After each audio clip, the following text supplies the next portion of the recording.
the most feared and known bounty hunter of his era, Jango Fett.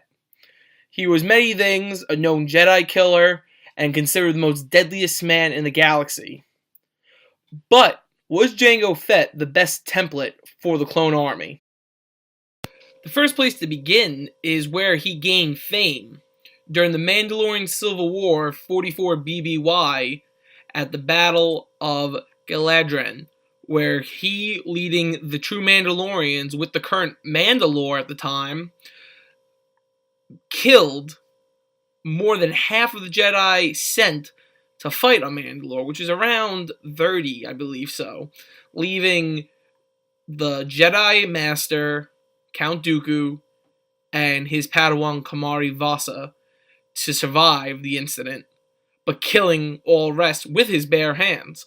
So this already makes him a very qualified character for the clone army with what Sidious wanted to do with them.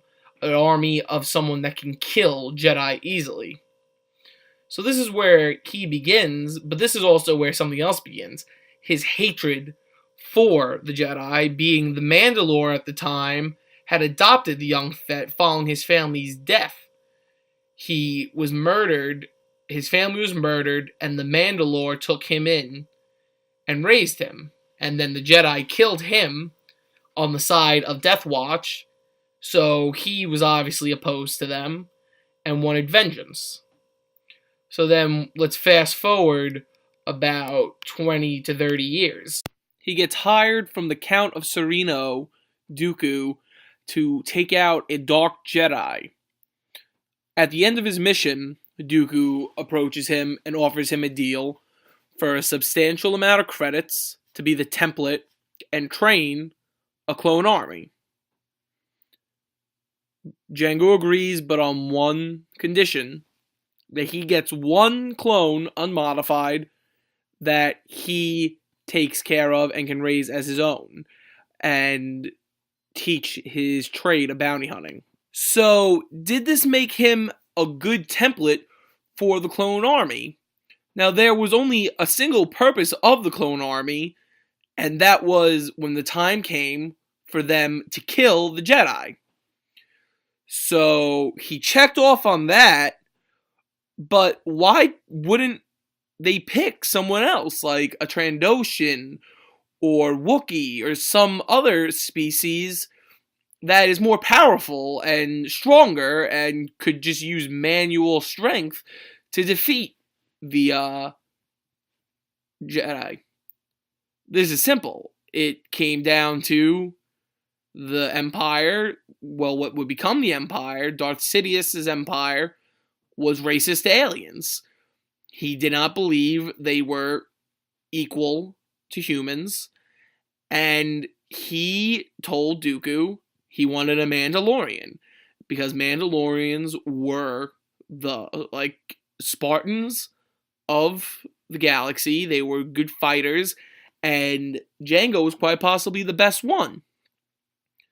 Jango will go on to fight Obi-Wan Kenobi, and then kill many Jedi on Geonosis, but also then be killed by a Jedi, Mace Windu, decapitating him as well on Geonosis. So, considering the situation that he was able to probably get a solid 10 Jedi kills in before his own death, he was probably the best template they can get for the parameters they were working in. I don't think someone like Bosk would have been as good, being Bosk had a very bad temper, but I do believe that on the scale of fighting, strategy, and mindset, Jango was probably the best pick.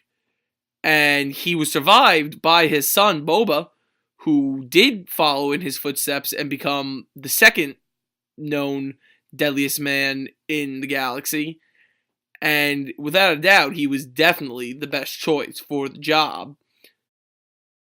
Thanks for watching. I just wanted to get another video out quick tonight. Again, like and subscribe if you enjoyed it. I have a Patreon link, and have a great night. And as always, May the Force be with you. Always.